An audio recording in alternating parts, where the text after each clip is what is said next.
my whole system went into panic mode, and the sense of impending doom hit, and I'm going to die, and I'm going to be left here and all. And in that space, within about 30 seconds, I watched my body take over and do some breathing that I had trained, do some body movements, do some relaxation, do some breath holds, walk over to the piano. Like I walked over to the piano and just like did some singing to kind of control the breathing. Within like 3-4 minutes, I was out of a panic attack that normally would have just left me devastated for a while. And I wasn't consciously trying anymore. My body already knew how to get out of it. So I was just on the ride going like, cool, I don't even have to worry about panic attacks. Hi, everybody. Welcome to the Ask Julie Ryan show. I'm so delighted you could join us this week because we got Bob Gardner with us. Hi, Bob. Hey, guys. How's it going? Wonderful. Thanks. Bob is going to help us figure out how to live a life of happiness, joy, wonder, creativity, and amazing health. Right, Bob? Yes, as much as we can do in an hour. Let's make it happen. Yeah, no small task, right? We're going to do that. And let's just get right into it. I love this. You say freedom is a skill, not a pill. Once you've trained your body and mind how to do it, it will begin to happen all by itself when you continue to enjoy all the other bits of your life. That's a mouthful. I love the quote, freedom is a skill, not a pill. That's epic right there. So please break this down for us. Give us a synopsis of what this means. So you got to remember this comes out of the context of my life. I was struggling 18 years inside of an addictive behavior. I was struggling with bipolar mood swings, massively manically up and then down for months. I was suicidal for a long period of time. And at the time, freedom for me as a definition meant to have all the bad stuff in my life go away and have only the good stuff remain. And I thought it would come in some sort of miraculous healing event. Jesus was going to come down and make it happen, and or something like that. And the more I chased the sort of like freedom being a pill that I take or an experience I have or something, the more angsty I got, the more frustrated I got, the more lows there were, because I was constantly seeking outside of myself for the thing that can only be produced on the inside. So I started looking at, well, what if all of the wisdom I was getting and all the programs I was doing, what if they're missing some key component? And as I started looking inward at some basic things at the bottom of it, which I'm sure that you'll have a ton of questions about, as I started looking inward, it started to become patently obvious that freedom is a state of being that is just trained, just like I've trained myself to be depressive or suicidal. By thinking about the world a certain way and reacting to it a certain way, I can train myself to be free and happy and have health and well-being on autopilot. But I first got to go to the dojo of delight and take lessons there instead of the mountains of misery. Wow, that's a big statement that we train ourselves to be depressed and or suicidal. Say more about that. I don't know that I've ever heard it quite phrased that way before.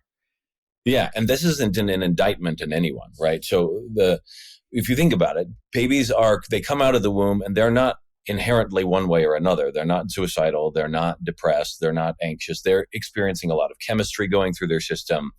They're having involuntary muscle spasms that are going every which way. And in the middle of that, they start to form some sense of identity that builds over the course of years, continuing on into adulthood. And seems to be around age 7 or 8 or some formative years where they can start to think about a self in a bigger way, unless they've had big traumas, which happens earlier. And so this habit of feeling miserable didn't start at birth, which means it was learned. Now, maybe it was learned accidentally. And so, but it was still trained, meaning the neurons, the nerves inside of your body, all the billions of them that are there, they didn't operate that way. And then at some point they started to. What that means is if you're feeling depressed, if you're feeling anxious, if you're feeling suicidal, everything is right. Your body can learn. Your mind can learn. If you're feeling that way, that means there's nothing wrong with you. Your system is ready to learn. It's just that it learned one thing and all we have to do is give it the skills to do something else. And so it can learn. We just got to give it another option. So that's what I mean by it's learned. It's not that people I certainly didn't go like, you know what? I want to be suicidal when I'm in my 30s. Can I do that one? It just sort of happened because step by step, I had built a muscle memory for responding to the world and the way I thought about myself and the way I thought about myself in relationship with other people in a way that was constantly pouring negativity in my system to the point where my body was like, you know what? Maybe we should consider an eject button. That was something I had trained, and only training the opposite was the thing that allowed all those problems to go away on their own, just because I built a body memory of freedom instead. Did you have to unlearn all those depressive and suicidal thoughts, or did you supersede them with thoughts of freedom? And I'm sure we'll get into what your techniques are, but is it a situation where you have to erase and then re-record, or can they coexist peacefully? I think they can coexist peacefully. There's not a problem with it. Like, for instance, if I grabbed you, Julie, and I rolled you up in your rug and you loved it, you wouldn't have a problem. You wouldn't feel stuck. The moment that you wanted out of it is the moment that you would start to feel some negativity. And if that's your only option is to just sit there and feel negative, then that's your only option. As soon as we give you another option and show you how to wiggle your shoulders or ears and neck and stuff so that you get free, now you have another option. That doesn't mean that you have to get rid of the first option. The first option has, for everybody listening, the way that you've managed to survive so far has 100% success rate. That's significant. You have managed to swing at every curveball, and whether you missed it and struck out or whether you hit it, you survived the whole game. And so, like, the old patterns, instead of vilifying them as like, this is something I don't want in my life, this is something that's bad. It's not bad. It saved your life. It's just that maybe we want to give yourself some more options. When given a better option, the body naturally chooses the one that feels the best. And so it's a question of just giving the body more options rather than sitting there going, no, that's bad. No, that's bad. We got to take this away. I tried that for a long time. It just made me feel like I was in prison most of the time. Oh my gosh, I love that. I never thought of it that way, but at least the way that you stated it, of everything in our lives that's led us to where we are now, that we have a 100% success rate because we're here, we're alive, and we're here to tell the stories. So I love that, Bob. Wow. Look at you right out of the chute. So brilliant. Oh my goodness. You help Brilliant. people It took me like 20 years to figure that out. Yeah. Okay. Yeah. I'm acting like a fangirl here, but this is some profound stuff right out of the gate you're giving us here. You help people get rid of the root cause of stress, anxiety, depression, addiction, trauma, abuse, and pain. How do you do that? Yeah, that was when I first started. I was just trying to get rid of behaviors. And then there came this like, well, obviously the behavior is trying to solve something. So the behavior is not the problem. It's a solution. So what's the problem? And that led me on this hunt for a root issue or a root problem. And the common way that I started looking for it is what a lot of people look for it, is a belief about the world. And the way that people commonly talk about it is that something happens in the world and we first have a thought and then we have a feeling, and then that feeling then creates a behavior. And so I bought into that for a long time, this idea that if I go back and I chase down these thoughts that I have about the way that I see the world and stuff, and I dismantle them, then the feelings will stop coming, and then the behaviors will stop coming. And that is true to a certain extent. But what I didn't realize was that my thoughts are built on something. They don't just happen at random. They happen in response to something. And what is that? So as I started like pecking at the issue a bit at a time and challenging everything I could, because what I wanted was freedom on autopilot. I didn't want to have to willpower, spend every day trying to break down thoughts and all the other stuff. I started questioning, do thoughts actually come first? And this is where there was a massive departure from the sort of mainstream way of looking at things. As I looked at it, I realized the environment, something happens in the environment, whether internally or externally. And when that happens, the environment comes in, and my body interacts with it in some way and has an immediate response, like an instinct. Sun rises, melatonin production goes on, the dog farts in the room, everybody clears the area, like there's an immediate response. And that response is what my brain is in touch with. So my brain is not in touch with the outside world. It's in touch with the data that has come from the outside world through my body. But then the question became, well, what is the state of my body? Because if my body is in this beautifully at ease place, then what comes from the outside is coming through the lens of beauty and ease and peace. But if my body is in this place of discomfort and tension and poor breathing patterns and poor nutrition and some of these other things, then it doesn't matter how good the outside world is. On the inside, all that beauty on the outside is coming through the minefield of my inner states of discomfort, what I call in my book, angustia. And then that's the message my brain gets. Look at all this trouble. It's like driving down the road with a muddy windshield. You know, how much mud on the windshield is going to change the amount of stress you have on the road. But you clean the windshield, it's not a stressful drive at all. You can see fine, you change lanes, whatever it is. And it's cleaning that gunk from the inside of my body's windshield, so to speak, that starts to change my body's instinctive reaction to it. Now, what that means is the thoughts that I have, instead of reacting to, oh, there's mud on the windshield, there's all these problems, I'm going to run into something, there's no mud. So my thoughts change because my body changed. So when I started really addressing that, my body's instinctive, almost subconscious reaction to life events, I started giving it other options, different ways to breathe, how to stand, how to move. Then it started to realize it didn't have to just do the one thing. It could do any number of other things. It stopped reacting to life in ways that were miserable. And what I noticed was all those thoughts that used to recur, they started going away on their own. And I didn't have to address them. The only thing I had to do was learn how to bring my body to ease every day. And in a moment when I was in distress, how do I return it back to ease? And that starts to retrain the nervous system in such a way that it prefers that over the misery that was there before.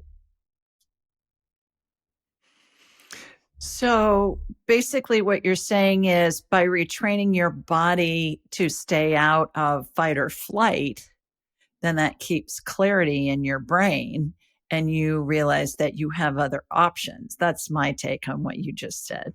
Does that make sense to you? Yeah, that's a great way of stating it.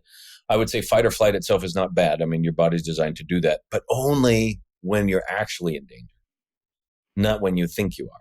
Right. And so training your body to actually get past all of the assumptions and staying in this open space is really the key. And then when you need to fight or flee, you can do that. Right. Yeah, we do. But unfortunately, a lot of us are in fight or flight all day long because we're just so stressed. And if you're late for a meeting, it doesn't mean the same thing as if you have a tiger chasing you through the jungle. But that's what our body is receiving, right, from our brain, because our brain has lost clarity because the blood's gone to our extremities and our heart, so we can run away from that appointment from which we're going to be late.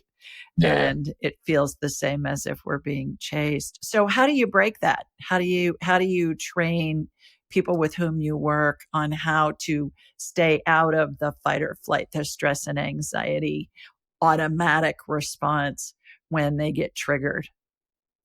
So, I mean, this is where my story went like way off the deep end, and I ended up training with like Russian operatives and, all of these other people chasing gurus to the Himalayas and masters in China and all these different places to try and figure out how do I tap into this much bigger like intelligence in the body that's operating on its own instead of sitting there trying to control everything with just my mind. And it was interesting. One day I was training with Vladimir and some of his teachers. And at one point in time, he had told a story about how he had been caught by a German spy. Yes, this is relevant to your happiness, folks.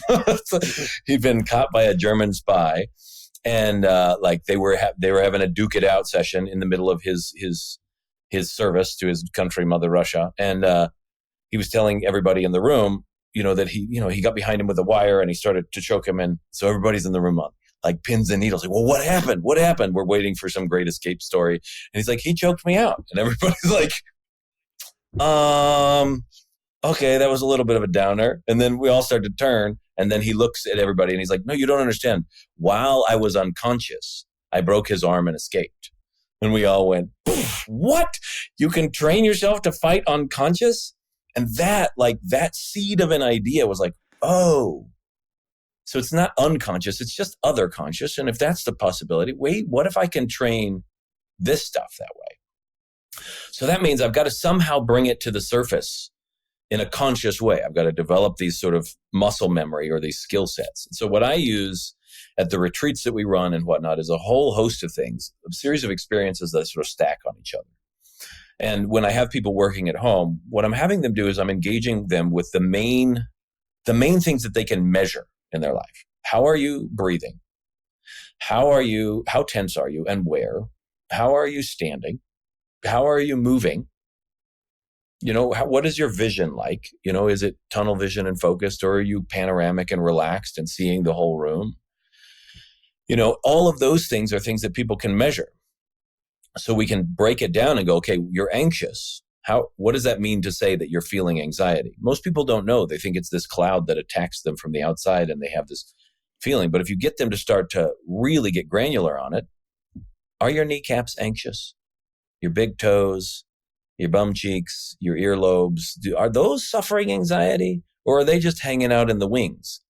And when we get people really understanding what's happening, it's a certain amount of tension and a certain breathing pattern and a certain way they're holding themselves and how they're darting about the room. And if we can get them to change that, their brain starts to realize that when they go to that place, that's not the end of the ride. They're not stuck there. They can actually transfer out of that place into another one. So one of the things that I did early on was on my way to work. I was driving. I would just time it for a minute at each step. And I would make loud noises for a minute, big sighs, because you're not allowed to make loud noises in the world at large. So I just big sighs. And then this next minute I would make like chittering noises. And the next minute I would make all of these gobbledygook sounds. And I was just trying to warm up my body, get some fluids moving so that I could get to the end of the exercise. And the end of the exercise was for 1 minute, I would get my facial expression into whatever expression it was where I was practicing emotional states. And I would go there as fully as I could. I would go to anxiety and I would feel anxiety. And then I would go, okay, next one is excitement. And I would go until I felt excited. And I'd have to think about things sometimes. And I'd have to do, whatever I had to do to get myself to excitement. And then from excitement, I'd have to go to curiosity. And from curiosity, I'd have to go to mischievous. And from mischievous, I'd go to depressed. And depressed, I'd have to go to like ecstatic and inspired. And so I practiced transitioning between them all just on my drive to work. I'm sure the people in the crosswalks thought I was amazing. God, who is this nut job? Yeah, driving here. Stay on the sidewalk, right? Yeah, stay on the sidewalk. But the end result was that my body, not just my brain, my body learned that it didn't matter where I went emotionally, it could shift anywhere else it wanted, which meant that emotion was now not an accident, not a catastrophe, but an adventure. I could go wherever I wanted. And when you're no longer afraid of being angry or being sad or being depressed or being anxious or being suicidal even, when you're no longer afraid of that place because you know you can come out anytime you want, there's a totally different freedom that opens up inside of you in life. You can engage with things that you thought were hard before. You can handle things, you don't react to them the same way because your body already knows. Half of the reason that people are afraid of anxiety is because they don't know if they can get out of it. But if you're anxious for a moment, what happened to me, it happened 6-8 months ago. I had a panic attack. I had not eaten any food for a bit. I had worked out way too hard in the morning and my body was in this like tremble space. And then we were running a retreat the next day. So I was like trying to mentally tax my brain to get some things in order. And in the middle of that, my whole system went into panic mode and the sense of impending doom hit and I'm going to die and I'm going to be left here and all. And in that space, within about 30 seconds, I watched my body take over and do some breathing that I had trained, do some body movements, do some relaxation, do some breath holds, walk over to the piano. Like I walked over to the piano and just like did some singing to kind of control the breathing. Within like 3-4 minutes, I was out of a panic attack that normally would have just left me devastated for a while. And I wasn't consciously trying anymore. My body already knew how to get out of it. So I was just on the ride going like, cool, I don't even have to worry about panic attacks. Okay, let's unpack some of this. You got my curiosity piqued here with this Russian guy. And I'm thinking, okay, so he broke the guy's arm and escaped while he was unconscious because he didn't have enough breath. And you hear these stories, and it's usually somebody pulled you back off the curb so the car didn't hit you, or somebody had Herculean strength to lift the car off of the child that the car had rolled on top of, or something along those lines. And I go to that everything's possible, especially if we're coming from a spirit standpoint. Okay. And the other thing that's interesting to me about these stories that you've just mentioned too, Bob, is you think what my experience is, the body's inside the spirit. The spirit's the everlasting part of us. The body's inside the spirit, and it's all holographic. So the spirit has wisdom, has abilities, has things that our human bodies don't necessarily have, supposedly. And I'm wondering how much of a correlation there is there. Was that Russian operative's spirit running his body at that time to get him out of there to save his life? What do you think along those lines? And I'm thinking, okay, there's a spiritual component here. What is it? How does it work? So the Russians actually, the traditions that I trained in are, and I've trained in a lot of different martial arts and whatnot. What I thought beautiful about the Russians is, one, I didn't have to have a different cultural understanding of reality. So I didn't have to think in terms of chi and prana and stuff like that, like I had to when I was studying with Kung Fu and some of the Indian systems and whatnot. The Russian system, like is heavily influenced by the Orthodox faith. And so they'll discuss this notion of spirit, and they'll discuss the psyche as a level of mind, emotional stuff. And then they'll discuss the body. In the training itself, they're not sitting there saying like, okay, well, now it's your spirit running things. They don't discuss it that way at all, because they're trying to like figure out in terms of physiological skill sets. But, and there are some practitioners that are like atheists, and they're trying to describe it in terms of consciousness and all of the neuroscience language. I think there's a lot of different ways that language can get at it. But there is clearly, I think what Ryabko, who just passed this April, but he was the sort of founder and head of the training system.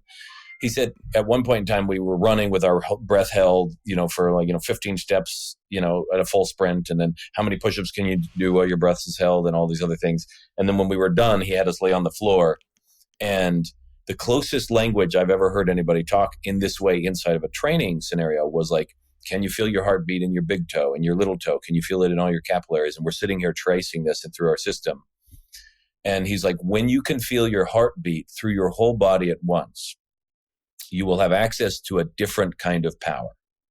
And that's as close as we've gotten in terms of language using the word spirit. They'll say strong in spirit, like you're really strong in will or spirit or something like that. But in terms of accessing a different kind of power, that's the closest language I've heard. I think that that's a way to look at it, that there is a possibility with human life that gets limited by the way that we conceive of ourselves, by our mental state and by our physical training. And that to reach that other unlimited place, we kind of have to bypass the physicality and the mental stuff. And so a lot of times when I read these stories, there are people that are in such dire straits that they can no longer continue to operate the way that they have been. Their body has failed and they're in some disease state. And so then they start to have visions, or they start to have other things start to show up, or their mind can no longer process the world as it is, or they're on a psychedelic kind of experience. And so now all of a sudden something else starts to show up and they start to see that reality is perhaps bigger than what they are. And what I love about the sort of Russian system is that instead of waiting until you're decrepit or sick or confused or lost in life, we can actually start to train these skills without having to be in dire straits. We can just train them by consistent practice and whatnot. None of them really address the psychological well-being and the emotional states. Most of this was combative training, and it took a lot of time for me to like really peel off the layers and go, well, how does this link to all the other problems I was having? Fascinating. I go back to that. You mentioned several different modalities of defending yourself, I guess, or of, I'm short of calling it warfare, but certainly the, Martial arts. the martial arts and the, what do they call the Russian system? They call it the Russian system. The Russian system. I must be psychic or something. And all of that, it's all the same thing. Spirit, chi, energy, it's all the same thing when at the end of the day, and they're all talking about the same thing. And it's fascinating to me too, Bob, at the end of life, 90% of people, university-based research shows that 90% of people see the spirits of deceased loved ones and pets as they're transitioning, as they're nearing death. And it's a comforting thing. And they have one foot in the spirit world, one foot in our human existence. And what these guys, these martial arts and these Russian guys, and I'm sure most cultures have some similar type of methodology. What they're doing is they're harnessing that power of the spirit to help them do what we would consider to be miraculous or Herculean tasks that otherwise, is that what's happening when somebody lifts a car off of a child or somebody? Yeah. Great question. I think it's the same thing. Yeah. I mean, I've never lifted a car off a child, so I can't speak from inner experience. Yeah, but you've done some other things that I'm sure you thought, holy Moses, this is amazing that I was able to do this. And I would bet to guess too that you didn't necessarily remember all of the bits and pieces of doing it. It's almost like you went into an autopilot when you were doing it. Is that a fair assessment? Yeah, or a flow state, or whatever you want to call it, where it's just like happening. I mean, what's possible for humans is something that I've just been geeking out on since I was a little kid. And I just got stuck in this belief for myself that I didn't belong, or that there was something fundamentally wrong with the nature of my being. And we moved around a lot as a kid. And so I was always an outsider. Or so it felt like, so even if I had friends, I still had this notion of being an outsider, and then we'd move again and again and again. So the feeling of not belonging, the feeling of having something wrong with me was something that I kind of got sidetracked in for a long period of time. And I was actually seeking how to do these miraculous things as a way of proving that I was worth something. So I'm like, oh, can I shoot lightning bolts out of my fingers? I mean, I know it's a Sith thing, but what if it could be done for good instead of evil? And can I do it? And so I was chasing that. And then one day I remember I was in my office in Arizona, and I was running a Kung Fu school at the time. And so the classes were in the evening. So it was in the afternoon, and I was sitting there researching some of this stuff. And then I was just frustrated because I was really down and depressed at the time. And I had this vision of myself as Superman, but not like the 1980s or 1990s version of Superman with the bright blue outfit and the really, he's really calm and cool and collected, but it's more like the newer version of Superman who's all angsty and the dark blue suit, and he doesn't fit in the world and doesn't really have friends, and Batman hates him, and that version of Superman. And I had this clear vision of myself doing all these things in this darkness, and the thought hit me, wow, it doesn't matter if I can walk on all the water in the world and shoot laser beams out of my eyeballs. If I'm unhappy, I'm just going to be super unhappy. And so that day was when I was like, the superpower that I think is the most important one is happiness on autopilot as a default method. Because if that happens, then it doesn't matter what else happens. I'll be happy. And so that's where all my focus went after that point. Wow. And that makes me think, if we have the ability to harness that kind of power as humans, and you've got the happy, and then you've got the depressed or deranged or whatever, is that perhaps what's going on with people who are doing heinous crimes, like the mass murderers and those kind of people? Are they harnessing that power, but they're depressed or they're obviously mentally ill. And but they're still able to harness that power to do things that law enforcement is saying, how in the heck were they able to pull all that off? Yeah, it's entirely possible. I mean, if we just say I that never that thought power about it that is, way before. if we just say that that power is life, and the deeper that gets expressed, it's still getting expressed through the way that you are. So when a lot of people are like, I love you, I had to question what love was. And I was like, I don't know. When I experience it, it's just a state that I'm in. I don't know how to put that state on somebody else. So to say I love you is hard for me to make sense of, because when I feel that, I smear it on everything. And when I feel hatred, I smear that on everything. And so like, that's what I feel like is happening, is that the state that I'm in is what gets expressed in the world. And so these people are expressing some state of misery and a desire for power and hatred at such levels that they're able to do things that we might look at and go, holy cow, how are they surviving, or how are they accomplishing this stuff? But it's just because of the drive and desire that's inside of them. Thoughts create our reality, right? We hear that all the time. So there's that.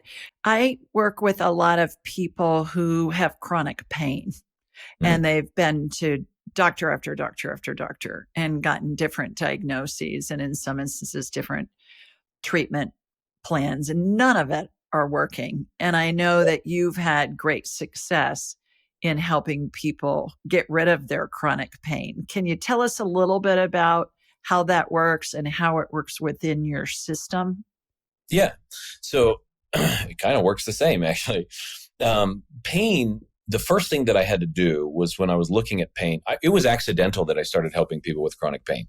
I didn't realize that that was happening because I was focusing on their emotional states, and I was still learning how these body-mind things were all connected, and I was still trying to piece together how they were stitched together.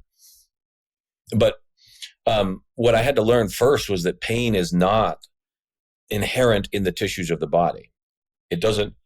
You don't feel pain because your tissues are in a certain state. The only thing that gets sent to the brain is a certain nerve is firing at a certain intensity in a certain location. So it's really only sending a couple bits of info to the brain, and then the brain is doing the rest of it. So all the leading researchers, people like Lorimer Moseley and some of the other ones who are talking about pain, that they're looking at this and they say all of the research shows that 100% of the time, pain is an opinion of your brain about something going on in the body. That it's always a top-down solution. Now, it's a smart solution, because if you have something going on in the body, pain is a great motivator. The brain's like, well, we got to get out of here. What's the fastest thing we could do? Poke them with a needle. And then we move. So pain's a great motivator. It's a great teaching tool. And so most of us learn through pain, unfortunately. It's not the only way to learn, but it is a way to learn. So with pain itself, when someone's having chronic pain, here's what happens. Something started somewhere, and it was big enough and bold enough that there was a reaction. It was like, oh, this is bad. This is not okay. And then the nociceptors that are around that area, that work a little bit differently than the main sensory nerves and stuff. They're around that area. They're just kind of like low level. They're like the milling crowd on the street, right? And then a siren, an ambulance goes by, and they're like, whoa. And then they start to look, right? And they get involved in it. And so maybe with this one, it was like a riot went by and people were coming through, and then the mob sort of joins in and they're like, we're rioting. I don't even know what we're rioting about. Down with the king, and they're running through the streets with their picket signs. All the nerves are then like, they're just tingling and they're pushing side to side, and they're and all of that stuff is heading up to the brain, and the brain's like, there must be a big conflagration going on down there. We need to move it. And so it starts to create this pain response. When it happens over time, those nociceptors become less precise. They don't even remember why they're rioting. And so it just picks up this wave, and then the whole body is rioting for no reason at all, just because it's used to rioting. And so then the person inside starts to feel like, oh my gosh, there's just this problem here. They don't know what to do with it, but now their brain's like, there's pain, and then they start to coddle the pain, so then more pain comes, and it becomes this self-perpetuating cycle. So I had a client named Amber who came to me. she had given up trying to get rid of her pain. So she was like mostly interested in like emotional support, helping her figure out how to get past some of the blocks that were where she was struggling with when she was being a business owner and trying to do that stuff. And I met her at a mastermind. She was on the back porch. She looked like she was having a hard time. So I just went up and I was like, hey, what's going on? Are you okay? And, I could see some things starting to build up in her shoulders and her back. So I asked her if I could do a little bit of, physical work on there to see if we could release it. She starts talking about stuff that started going on in her childhood and the way that things started to happen then. And then we go on a little bit of a walk across the lawn, and then I see it all build up in this big ball in the center of her back. And so I asked her, hey, you mind if I just, do something real quick to see if we can help move this? She's like, sure. So she breathes in, I have her breathe in and breathe out, and I give her a good thump in the middle of the back. And then I have her do it again, and I give it a little harder, and then a third time, and a really good solid thump. And it just sends this pulse of energy through the system. Now, what's happening at a cellular level? Her cells at first were rioting, which she describes as having razor blades going up and down her bones every hour of the day. She describes her pain as something that would leave her like crawling across the floor in her home to be with her kids because she couldn't bear to walk. Like it was like really debilitating for a long time, had led to an opioid addiction that she just by willpower got out of because she didn't want to be an addict as well. And she just given up. So inside of that space where there's a riot going on all the time and she's trying to build a business and be a good advocate for people's health and well-being, inside that space, there's that riot, and in comes this big honking explosion of sensation through the middle of her back. All of them are like, what just happened? Her whole body is now, forget the riot. I don't even know why we were rioting. Focus all forward firepower on the weirdo with the beardo. So she turns around thinking that I had broken her back or something, which was not going to be happening. I didn't hit her that hard. And I told her, breathe. So she starts breathing and calm her down a little bit. And then I had to go because my family was needing me. And so we sort of parted ways. And then that night she texted me at like 1:00 in the morning. She had been sitting in an armchair for hours, not moving, because for the first time in 7 years, there was no pain in her body. Wow. All from a couple thumps on the back and a willingness to sit there and help her kind of coach her through like how to breathe her way out of it. Those thumps gave the nervous system new information that it didn't have before. And so much of her time in the past, I mean, she'd spent months in a Mexican hospital getting all kinds of IVs and everything else. She'd tried everything.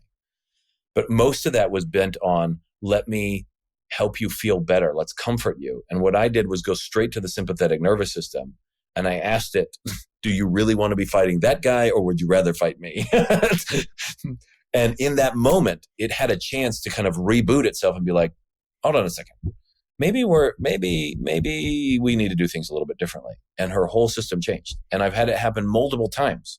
Somebody with years of pain and they're like, can you just hit me in the back like you did, Amber? I'm like, sure. I don't know if it's going to work every time, but it's happened multiple times where they just show me the spot and we just do a little bit of a hit, or I do a little bit of a massage, or sometimes I just do a stretch and like things release. And I've had people with, chronic pains go away just because we needed to give their nervous system a different way of operating. We needed to train it to respond to life differently. Wow. And then is she still pain-free? How long ago did that happen? It was 4 years ago. She's still pain-free. Yeah. Wow. So it's almost like rebooting the neurological system. Yeah. And then my husband always says when my computer's not working, just reboot it. I think it can't be that easy. And then I reboot it and then it works, Yeah. Or the phone companies cycle your phone. They're like, just turn it off and turn it back on and you'll be fine. Turn it off and turn it back on. Your router, just reboot it. And I'm thinking. But in a way, that's what's happening. But it usually works. Yeah, that's interesting. Do you find that there's usually an emotional component that's in place at the same time as whatever the physical symptoms are? Here's why I'm asking. When I do energy healings, which is exactly what you're doing when you're saying, okay, I'm seeing this big ball of energy in her back and I know where to go. You're being a medical intuitive. You're intuiting okay, here's where the block is. We need to clean it up or clear it out. When I'm working with somebody as a medical intuitive and energy healing person, there's always physical things that we work on. But then the most important part of a healing, in my opinion, Bob, is the energy field membrane, which is the container that holds the energy that makes up our body and our spirit. And before any medical condition arises, there's always a tear or a hole in that energy field membrane. And I'll envision myself going into that tear or hole. This is after I've watched stem cell energy regenerate organs and, whatever, heal things, spirit working through me and with me. But then the most important part of a healing is the energy field membrane, because we can fix body parts all day long. But if you're leaking power, what's the point, in my opinion? And I'll go into that tear or hole, Bob, and I'll be shown a scene of something that's happened. It may be that somebody called this person a bad name when they were little and it hurt their feelings. And they think as an adult, well, that's no big deal. Well, it's a big deal to your 3-year-old little self when that happens. Or it may be something dramatic. Doesn't matter what it was. What I find is as soon as we illuminate whatever that event was in this life or a past life that caused that energy block, which initially looks like a little kernel of unpopped popcorn to me, and then other life events, emotions pile on top of it, eventually causing enough pressure causes a blowout in the membrane. Once we illuminate where did it originate, I'm not going for the most dramatic thing. I'm going for where did it originate? It eradicates that origin of the block. All the rest of it gets removed. Energy filled membrane is healed. Body goes back to working on full power, helps body heal, helps body maintain health. In 30 years of doing this, I've never seen the energy field membrane re-rupture after it's been healed. I'm not saying it can't. I'm just saying I've never seen it. So I think there's a really good chance that it won't. But I'm interested in what you found with your clients and people who've attended your retreats and all the people with whom you've worked over these years. Do you find that there's always or most of the time an emotional component there? Yeah, and I think it's important to recognize that there are sometimes scenes and memories tied with them, and sometimes it's purely nonverbal emotional content that isn't really tied to a memory. It's like the memory is the emotion, especially from early in childhood or some of these other people. They don't know why they have this feeling show up. There's no thoughts or memories coming up, and we don't actually have to go digging, because what's presenting is in the wisdom of the body. It says, this is what we got to look at. And so that's all we do. I spent a number of years, the first book I wrote was around energy healing, and I spent a number of years training in biodynamic craniosacral therapy, some Qigong healing methods, and a number of other methods to really look at what people are describing as an energy anatomy of the body from a variety of different systems. And what I found helpful for the way that I work with most people is to give them something that they can actually measure. So I'm not particularly talking to them about energy membranes or anything like that, because that's not something that most of them even have a capacity to know about, feel, measure, or anything like that. And so what I'm talking to them about are specifically like sensations in their body and nerves firing. And I'm trying to give them a language for it that matches the most practical approach that I can come up with. But that doesn't mean there isn't a lot more going on. How much does the person's intuition come into play? And do you find that a lot of the time it's there, but we just don't pay attention to it? Oh, I think that's a beautifully worded question, Julie. It's there all the time, and it's the attention that we haven't been given to it. I mean, we're trained in school to pay attention only to logic and reason. But when I'm having people learn, what am I having them do? I'm getting them back in touch with their own sense of life. And I'm having them learn to trust that. And when it becomes uncomfortable, to trust it. Oh, wow, I'm feeling a little discomfort. Let me respond to that and alleviate it instead of, no, I'm good. I've got this deadline. I know I'm stressed. I know I'm this. I just got to get through this. That's the way we do it. That's the way we've been trained to do it. Productivity over everything. when their entire body is screaming at them going, stop, I need a 5-minute break is all. And we don't give it and we don't give it. And then pretty soon they get to the other side of the tracks and they blow up, and their body has to scream at them before they'll listen. We're just telling them to back off. And I'm just trying to get them to feel their body's whispers so it no longer has to scream. And I would call that intuition in a big way. I agree. Yeah, I agree. What part does nutrition play in the healing process? And do you believe everything can be healed? I don't believe anything is broken. One. Interesting. And one of the big things I wanted people to get out of the book was to get to the end of it and go like, well, maybe there's nothing wrong with me. Maybe there are circumstances I want to change, but that's not something that is broken. It's just something that is happening. And if I want it to happen differently, I can, or I can enjoy it as is. So I don't really feel, I'm not pushing people toward healing. I'm pushing people toward enjoying their life, which is a slightly different approach in some ways. And so can everything be changed? I don't know. Like, circumstances depend on a lot of variables. I'm always open to the possibility that anything can change. But I haven't seen it all change, so I can't speak to like firsthand experience of all of it changing. But some of the things I have changed in my mind, when I tell people, I'm like, look, as long as you're willing, we'll get some things to happen. I don't know what they'll be. I don't know if it'll exactly match what you're after, but we can make a really big difference really readily. As far as nutrition is concerned, it's huge. I mean, just biochemically alone, the state that your gut is in and your colon is in and all the stuff that's going on in there, 90% of your serotonin is produced in your gut. DMT is produced in your gut as well as in your brain. You got dopamine and acetylcholine and all of these other neurotransmitters that are produced in your gut. And when you start to adjust the nutrition, it's amazing. Like, sometimes people, I think, are surprised, and I think I still surprise myself to think, what if I didn't have an emotional issue? What if I just had a food issue? So I start people just by having a green smoothie. I'm like, look, just put some good stuff in the morning. Like, let's work on your nutrition by crowding out the bad instead of trying to restrict stuff. Let's just put some more good stuff in that tastes good and is yummy, and we'll see if we can crowd it out. And that's how I usually start people with it.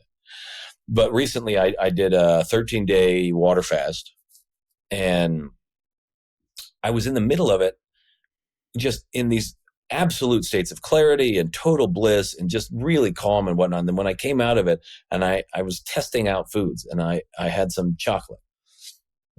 And I watched the roller coaster happen with the chocolate. And then I had some pizza, and I watched the roller coaster happen with the pizza.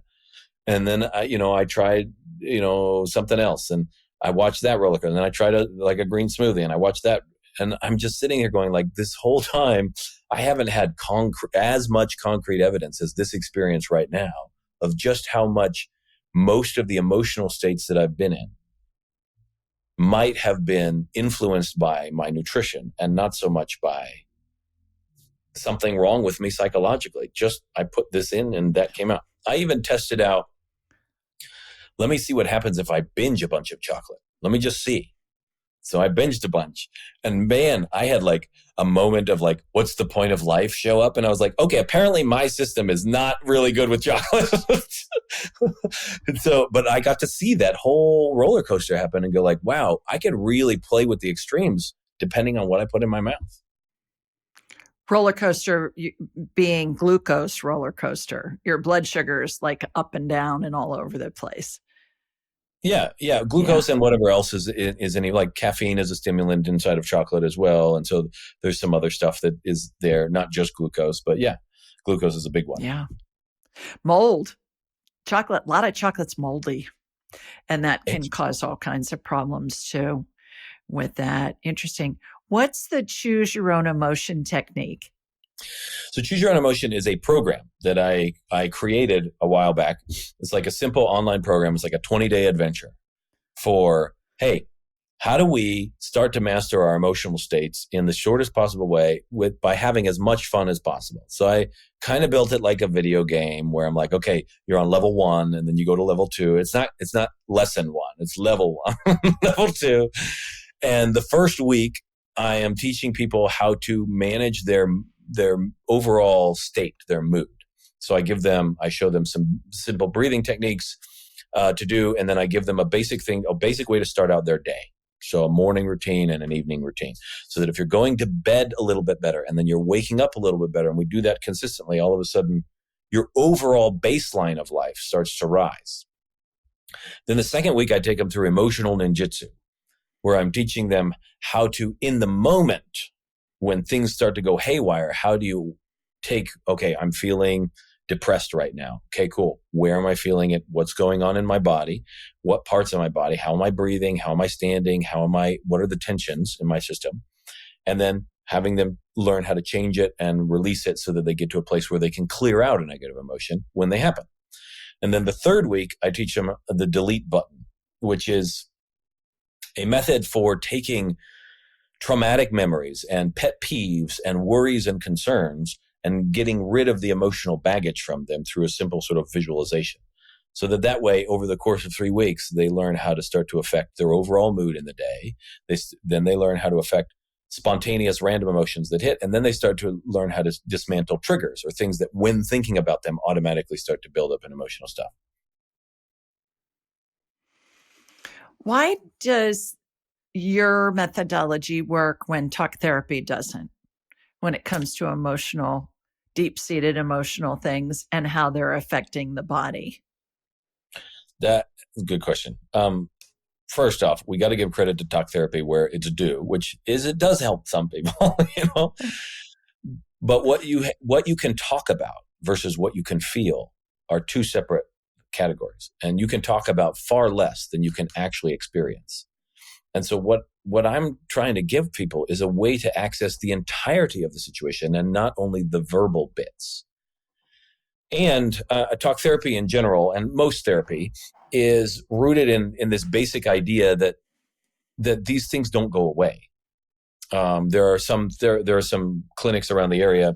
People go in and they go see these counselors and therapists, and they consider it unethical to get a client's hopes up that they can get over a diagnosis. Now, I know individual therapists that would disagree with that, but according to the main sort of umbrella of the counseling industry and the therapy industry and whatnot, the main idea is that when you're struggling with something, the best you can, these are facts of life that don't go away. You can cope with them. You can manage them. You can manage them really well, but you always kind of have to be on your guard. That's the mentality behind addiction. It's the mentality behind all these other things. I turn them around and I go, one, that's bubkus. Your diagnosis is just the point on the Disneyland map that says you are here, and then you only need it at that point. Then you leave, you're no longer there. If you need to go to the Space Mountain ride, then you head that way. If you want to go to the exit, you go to the exit. And so they're useful in only helping you see where you are, maybe, but they're not useful as a long-term identity, which unfortunately they become. And people start to treat them as pets. Oh, my ADHD, my depression, my anxiety kicks up. Like, it's not a dog. You don't need to take care of it. You go live your life well. So that in that aspect, there's a big difference in sort of mentality behind what I'm doing. But then on top of it, the nonverbal stuff, a lot of the deep childhood stuff that people handle, they might have some memories, but a lot of it is just a residual something in their body, some fascial tissue that's one way, an energetic zing another way, some pressure on a liver, stuff that's happened that their brain is just sort of like, wow, we're uncomfortable under here. And it might have come from a certain place. And how do you handle that? I don't know why I'm angry, Bob. Well, if you don't know why, that's great. Then let's just deal with the anger instead of having to talk about the thing. Cool. Well, let's just change how you feel. And then you've changed how you feel. So for me, it feels much more direct. And I still do need to help talk with people sometimes about specific events or scenes like you would have seen in some of your energy healings, where they'll bring it up and I will work with them to help them see through it and help them realize that what they're seeing is their thoughts about what happened. It's not actually what happened. And when they can see that and they start to see what actually happened, then all of the anxiety and the stress and the struggle that's come from their thoughts about what happened start to go away. Then they get all the wisdom from the event without having to continue to suffer it. So I do have to talk to them sometimes if they've had some big things happen, but so much of it can happen just by retraining your body to prefer happiness. on its own. Wow. One last question. Can you give everybody listening, say, 3 simple steps that they can do to begin to retrain their brains and their bodies to have happiness in their life? Yeah, sure. Let's see if we can give 3 simple steps that you can do. 1, recognize that if you're feeling bad, it's just a light on the dashboard. You're driving down the road, the dashboard light goes off. It just tells you, hey, something's going on in the engine, under the hood. Let's take a look. So if you're having a negative emotion, it has nothing to do with what's outside and everything to do with what's inside. You're tense, you're breathing weird, you're in a difficult position, you're not feeling wonderful on the inside, your body's uncomfortable, and your emotions are an indication of that. So if you can see that, then what you want to do is narrate it. So this is the first tip. If you can narrate it from the standpoint of, oh, I'm feeling depressed right now. And that feels like, oh, my jaw is hanging loose and my head's hanging down and my chest is sunk this way and I don't have any energy. And that's kind of what it feels like. Where am I not feeling depressed? Well, I'm not feeling it in the tips of my elbows. They seem to be just fine on their own. And you start to pinpoint it and you can narrate where it is and what it is. The clearer that you are on what actually is going on, the more the solution will become apparent. When you realize I'm tense here, then the solution becomes, well, let me relax that.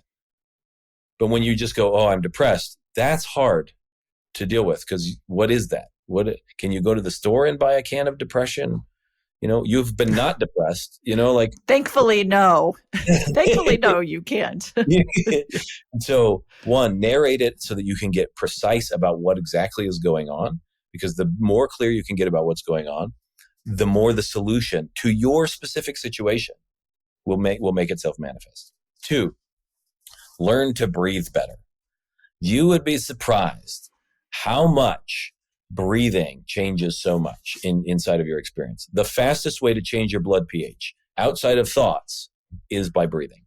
It has a longer lasting effect. You can do simple breathing practices. Wim Hof has popularized some. He has an app that's great. I teach some that are similar in some ways to Wim Hof, along with a number of others that handle anxiety or depression or whatnot. But if you just change your breathing, you would be surprised how much you change your feeling.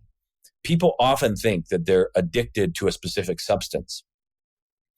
But I sometimes want to question, are they addicted to a substance? Are they addicted to a whole mess of things that produce an experience? So the sexual addicts I would work with, and I would ask them, like, how are you breathing when you're having sex? Or the cigarette smokers that can't quit. And I'm like, well, what's the way that you breathe when you take that long drag on a cigarette after breathing really shallow all day long? When you start to breathe in a way that that fully oxygenates your body and slows down the breath, and you're breathing in and out of your nose now instead of through your mouth, physical ailments go away. But so also do a lot of the emotional underpinnings that are just a result of your body being uncomfortable. Your breath can do a lot. So learn to breathe better. Find an app that helps. Or the simplest way I would do it, if you just want to try it from this, is take 5 really good kind of audible breaths where you breathe in the nose, blow out your mouth. You do that 5 times. And then hold. If you're depressed, hold on full. If you're anxious, hold on empty. Hold as long as you naturally can. When you feel like you need to breathe, go back to normal, and then rinse and repeat as many times, as many rounds as you want. Just 5 breaths in that, you'd be surprised how much that changes your state. So learn to breathe better. A third one. So we've talked about narrating. We've talked about learning to breathe better. A third thing that people can do to try and get a hold of and change and retrain their internal nervous system so that their body starts to operate better on autopilot. Here's what I did in the beginning. You got to retrain your perception. So the very beginning when I started doing this was 12 years ago or something. I put on my phone, what is actually happening? And I meant the question of if I were like a security camera or another person, what would I be seeing and hearing, and what is actually happening versus what do I think is happening? And I was training myself to get those two apart so that I was not confusing my external reality with my thoughts about it. Because a thought's just a thought. And when you see what's actually happening, it's like finding your keys in your pocket. You run around the house blaming everybody under the sun for taking your keys. And you're in a huff. You're going to be late to your meeting. All of that stuff happens. And then all of a sudden you reach around in your pocket and you realize they slid around the side and you find your keys. And in that very moment, this relief washes over you. All of the negative emotion goes away. Maybe a little bit of embarrassment about all the people you blame for a moment. And then you can move on with your day. Perception of what is real eliminates the notion that what you thought was real is what's happening. It's clear perception that sets you free. And that's what the Buddha talked about. He said, when you walk out the door and you step on a snake, you have this reaction because you just stepped on a snake. And then when you look down and realize it's a rope, in that moment, all of your worries and your fears and stuff disappear. And he said, that's what happened with me. The thing that I thought was myself, when I realized it wasn't real, in that moment, all of my depression and my fear and anxiety went away. What he was referring to, in a sense, is the ability to perceive what's actually there without assuming that what you think is there is it. And so if you can start to train that, the way to train it, I did it on my phone screen at first, but then I have people just put alarms, like every half hour, just have an alarm on your phone go off and like, what is actually happening in this moment? And just to train your mind to be like, what's actually happening? Yeah. You'd be surprised how many things you miss in the middle of your emotional absolutely. stuff. Yeah. Yeah. So yeah. Especially when we're multitasking. Yeah. Yeah. 100%. Exactly. Why do you think we incarnate? Boy, you want to pin me to the floor with this question. No, I just want your thoughts on it. I think it's a fascinating question. I do too. I have, for the longest time, I have sought for what I at the beginning called truth, and now what I call like what's real, what's there. And I've asked myself the question about purpose in life. And the more that I look at it, the more that I have felt like looking at life from a utilitarian purpose, like it is here for something, has led me personally into a lot of emotional struggles, because then I'm trying to live up to something and doing something. But the more when I've looked at it from the standpoint of like, what if life is a purpose unto itself? Like the whole point of being here is to be here and have these experiences, just because it has been exceptionally freeing. So people have asked me like, well, what's the purpose of life? I'm like, I mean, on one level, I'd say there's no purpose from the standpoint of like, it's not trying to get anywhere but here. But on another level, I would say like to be this, to do this, to have this moment, that feels like the purpose of it. I don't know beyond that. Yeah, great answer. How can people learn more about you and your work?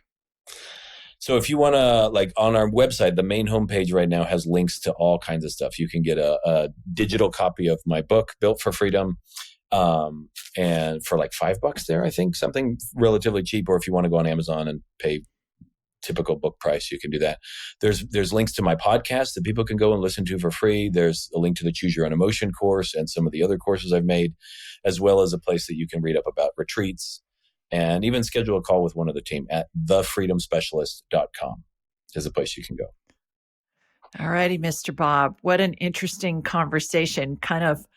We were freewheeling it there for a while, but it was fun to just kind of explore and see where it went based on a lot of your responses. So they were intriguing and so insightful. All righty, everybody. That's it for this week. Sending you lots of love from Sweet Home, Alabama. Mwah! And from Utah, too, where Bob is. We'll see you next time. Thanks for joining us. Be sure to follow Julie on Instagram and YouTube at Ask Julie Ryan and like her on Facebook at Ask Julie Ryan. To schedule an appointment or submit a question, please visit AskJulieRyan.com. This show is for informational purposes only. It is not intended to be medical, psychological, financial, or legal advice. Please contact a licensed professional. The Ask Julie Ryan Show, Julie Ryan and all parties involved in producing, recording, and distributing it assume no responsibility for listeners' actions based on any information heard on this or any Ask Julie Ryan shows or podcasts.